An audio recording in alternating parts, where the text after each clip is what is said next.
Hello, it's Gia. This is the first installment of a series where I will review every, quote, first issue of my favorite superhero team, the Legion of Superheroes from DC Comics. Today's speed paint is my redraw of the cover of Adventure Comics 247, the very first appearance of the Legion. So before I confuse people, the Legion of Superheroes has been rebooted to death, not necessarily at the same time that the rest of the DC universe got rebooted, unfortunately, and each distinct iteration has its strengths and weaknesses. Well, that's why I'm able to make a series where I read multiple quote-unquote first issues. Now, without further ado, let's dive in. First, a summary of the plot. Superboy, who is Clark Kent as a teen, is approached by three teenagers who mysteriously know his secret identity and flaunt it in his face. And as he's starting to freak out, they reveal it was just a prank, and they know his identity because they're heroes from the future, and they want him to come try out for their superhero club. They take him to 30th century Smallville and show him around, including a school where they're teaching history lessons about Superboy with the help of a hyper-realistic Superboy robot. They then explain the premise of their hero team. Each member has one power, and they don't overlap with Superboy's.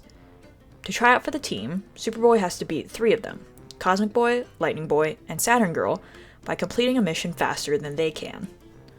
First, he's up against Saturn Girl, a telepath, to dredge up a sunken statue. Superboy is about to take care of it easily when he sees the Superboy robot from earlier going rogue and needs to stop it, since it can replicate his powers and is incredibly dangerous. He can't stop it without damaging it, so while he digs a tunnel pathway to lead it back to the classroom where the teacher can disable it, bursting through the classroom floor, Saturn Girl uses her telepathy to command sea creatures to dredge up the statue for her, and she wins the contest. They return to the Legion clubhouse, and they all make fun of him for losing to a girl, because sexism would still be a thing in the 30th century, apparently. But Superboy doesn't explain that he got distracted because he doesn't want to look like a sore loser. Next, Superboy is up against Cosmic Boy, who has magnetic I-beams to put out a forest fire.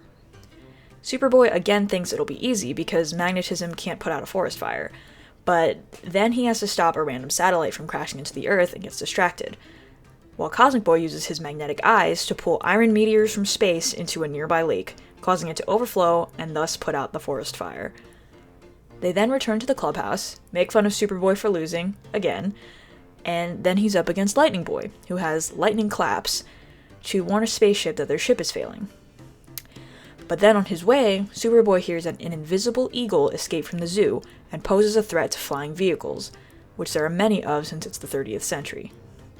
Superboy can't see the invisible eagle, so he grabs an iceberg from the Arctic real quick and uses it to rapidly cool the air until enough water condenses onto the eagle that he can see it and return it to the zoo. So while Superboy deals with that, Lightning Boy reaches the rocket ship and uses special lightning flashes that last 10 seconds to make a road sign out of lightning to warn the ship. They return to the clubhouse and the Legionnaires relentlessly make fun of Superboy, who is being a good sport about it despite shedding one tear from each eye as they reject him from their club. But then the Legionnaires stop him and explain that they've just been hazing him this whole time. All the distracting disasters that prevented Superboy from winning were caused by his opponents in the first place. Saturn Girl telepathically controlled the rogue robot, Cosmic Boy caused the satellite to fall, and Lightning Boy destroyed the Eagle enclosure. And now that his initiation is over, he can join the Legion. As a little returning rib at them, he then easily completes a mission in front of them, replicating all of their powers with a magnetic meteor, using salt to seed clouds and produce lightning, and then guessing correctly what Saturn Girl is thinking. He returns home to his parents with his medal that says, Superhero Number 1. Now, look. This is not an amazing read for modern sensibilities, but if you appreciate the absolutely breakneck pace and ridiculously straightforward style of older superhero comics, because there were even more ridiculous details that I omitted for brevity, and or you enjoy seeing the development of the superhero comic medium, then this story is a great example. Originally, this story was just going to be a one-off, but readers wanted more, so the Legion returned 20 issues later and grew in popularity from there. Obviously, I wasn't alive at the time it came out, but a couple of things stand out to me as possible reasons as to why the story was so popular. Firstly, the concept of the Legion. The way Adventure 247 sets up the organizational structure of the Legion serves as a formula for interesting superhero stories. The Legionnaires explicitly have only one superpower each, and their powers don't overlap with Superboy's. I'm not saying it doesn't work to have a team where everyone has the same powers or levels of power, but it's a well-known rule of thumb today that when you're designing a team roster, you usually want a variety of different powers and skills. On the other side of the coin, you don't want your group of heroes to be so powerful together that you can't have villains that actually pose a threat, or for any one member of the team to be so powerful that readers are left wondering why they aren't just doing all the work themselves. The Legion structure inherently helps avoid both of these pitfalls. Each member of the Legion only having one power which doesn't overlap with Superboy's guarantees power diversity while also preventing individual members from being too powerful. Of course, if you read further, we know that neither the one power rule nor the no overlapping powers rule lasts very long, but nevertheless the idea was there and it's an attractive one. More importantly, the one power idea also forces Legionnaires to come up with more creative ways to solve problems. The whole gimmick in this comic is that despite being so much weaker and not necessarily having the perfect power suited to solving their assigned problems, the Legionnaires are still able to do so by using creative means, and beating Superboy to it with creative distractions that utilize their powers in other ways. While it's fair to argue that the things they actually did in the comic are goofy and probably wouldn't actually work, comic book logic, which even now is way different than real life logic, has evolved over time, and regardless of whether this stuff would fly in a modern comic, it was right at home with comics at the time and showed very well that the single-powered Legionnaires need to be cleverer than a more powerful superhero might need to be. The second major thing that stood out to me was the sci-fi setting. A good 2 pages of the 12-page story are dedicated to simply exploring the 30th century and how it's both the same and different from the 20th century.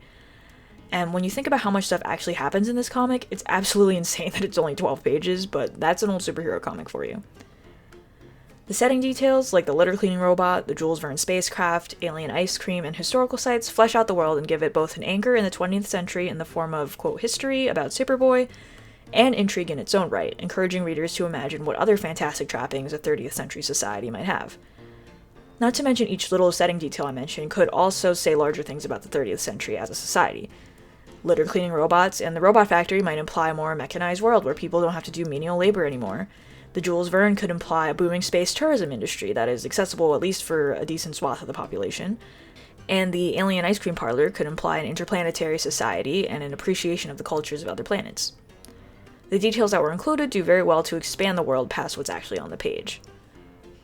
The third thing is the characters. Not necessarily that anyone had a super distinct personality in this story, but the social dynamics of a group of teenagers working together without an adult to rein them in has a lot of potential to be dramatic and hilarious. Even in this story, we see an honestly merciless initiation ritual that probably would seem a lot less plausible in an adult team. But since we know these kids are 14, it's not surprising that they might haze poor Superboy like that. While it's so common that we take it for granted today, at the time, the concept of a group of young heroes, especially ones autonomous from adult mentors, was much more original. I always like to remind fellow superhero fans that the Legion's first serial predates the creation of both the X-Men and the Teen Titans by several years. Overall, I enjoy older superhero comics in general because everything is so over the top and extreme and ridiculous. I wouldn't judge Adventure 247 by modern storytelling standards because, honestly, it wouldn't hold up very well. Storytelling conventions change over time and advancements are made in the medium, but I think there's value in enjoying the comic for what it is. The silly, serendipitous beginning of one of DC's most successful superhero teams. Now, a little bit about my redraw before we go. So 60s comic book art in general was stylistically quite simple, and body positions were usually relatively stiff, quite different than what we see today. So while I was posing these characters, I made sure to keep the original positions to honor the original drawing, while adding a bit more modern expression to their posture and facial expressions. Superboy crying is inspired by the panel towards the end of the comic, where he leaves the clubhouse crying, and for the other three, I took inspiration from what their personalities shaped up to be like as Legion got more development. Before any of the reboots, Saturn Girl is generally very serious and has a poker face all the time, to the point that she gets called Ice Queen, so I thought she'd be the least obvious about the hazing. Lightning Boy, who was quickly changed to Lightning Lad, is generally more emotional, and I could see him being the most obvious that this is a prank. I had a lot of fun drawing his face, and I think I captured the trying to hold in a laugh vibes well enough. Cosmic Boy is the leader of the Legion, and the hazing was probably his idea, so I thought it'd be fitting for him to look directly at the viewer like he's exchanging an inside joke with you. He's not Asian until the 2016 reboot, but I'd like to headcanon him as Asian, so why not? I usually try to give everyone different facial features too, like the shapes of eyes, noses, eyebrows, etc. I have really bad facial recognition, so I try to take care not to fall into the same face syndrome trap, especially since I'm not good at drawing hair, silhouettes, or cute outfits to differentiate characters. It's nice to at least have really different faces. I tried to keep the colors true to the original, though I added a few touches like different eye colors and Lightning Lad's freckles. Like, they usually colored all eyes black back in the day. I did Lightning Lad's eyes bright blue and Saturn Girl's pink based on the Legion of Superheroes animated show, which is amazing and has a quirky art style and great voice acting, and I can quote so many moments from it. But anyway, I also added Saturn earrings based on the animated show, though white instead of pink to match her shirt. Because of how my Huntress video turned out, I tried to be a lot more careful with my hatching. I started out trying to use Medibang's pencil tool to see if that mimicked a real pencil better, because I don't think my hatching is half bad when I use a real life pencil, but it looked really bad on Medibang. So I later switched to the same pen I was using for the rest of the line art, and I think it turned out looking a lot neater. I'm still trying to figure out how to do ink better, but I think this is a step in the right direction. One thing I'm still not totally happy with is everybody's hair, especially the boys. I don't know why, but I have a really hard time drawing hair in general, but old-fashioned, like, boys' haircuts are especially hard for me for some reason. As for Saturn Girl's hair, I do not know what is physically happening there, but it was easier to BS my way through it for some reason. I guess because I could more easily copy the original. I also tried to give them slightly different body types as well, because I think that's more fun. Though you can't really tell since you only see like the upper third of the sitting characters. But I figure Cosmic Boy was a pro athlete before he became a superhero, so even though he's like 14, I drew him with broader shoulders and like bigger pecs compared to Lightning Boy next to him, who I imagine at this age as having like a body type that looks muscular-ish, but only because he's skinny. I also gave Cosmic Boy buffer arms, but it's hard to tell because he has baggy sleeves. What exactly the sport he played actually entails is unclear. Depending on which version of Cosmic Boy, the sport Magno Ball seems to be like table tennis, soccer, or handball. So I usually draw Cosmic Boy with especially buff legs because running seems to be involved in every iteration of Magno Ball, but I can't tell what else is. But I figure Cosmic Boy would be the type of person to work out his whole body anyway, so it probably doesn't matter too much. For Saturn Girl, I didn't really change much from the original drawing build-wise, but when I draw her older, I usually like to give her bigger muscles because I think she'd work out for the purpose of beating up bad guys. Like, her personality is just like that.